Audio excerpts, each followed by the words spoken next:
Welcome to Everyday Happiness, where we create lasting happiness in 2 minutes a day through my signature method of intentional margins, creating harmony between your to-dos and your priorities, happiness science, and musings about life. I'm your host, Katie Jeffcoat, and I've noticed that not only do birds of a feather flock together, you've heard that right, but we have these friend groups we have these Facebook groups, and we tend to take on the identity of others. And there's a term that researchers call this phenomenon, behavioral contagion. And I wanted to shed some light on this theory because it's so easy to get caught up without even realizing it.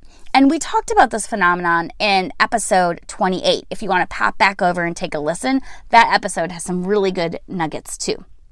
So behavioral contagion is when we pick up the behaviors of others that we're around. Oftentimes, scientists use the example of a college roommate with a thick Southern accent.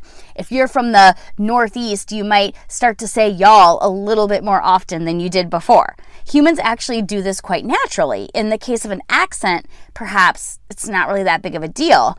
But what if it's more like personality traits? There's considerable research that indicates we humans are incredibly susceptible to taking on the traits of others. It's just plain old science. It happens.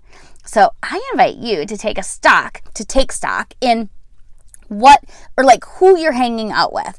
Are those people giving you what you need? Are they a positive influence in your life? Are you feeding the flame of anxiety and negativity? It's actually pretty common for us to get caught up in these rhythms and in situations that really don't serve us. So I'm asking myself, what am I reading? What am I watching? Who am I spending time with? Does this serve me?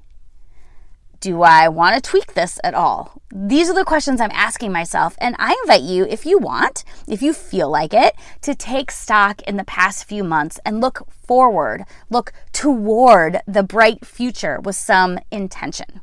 As always, if you want to continue this conversation, hit me up on social media at Everyday Happiness with Katie.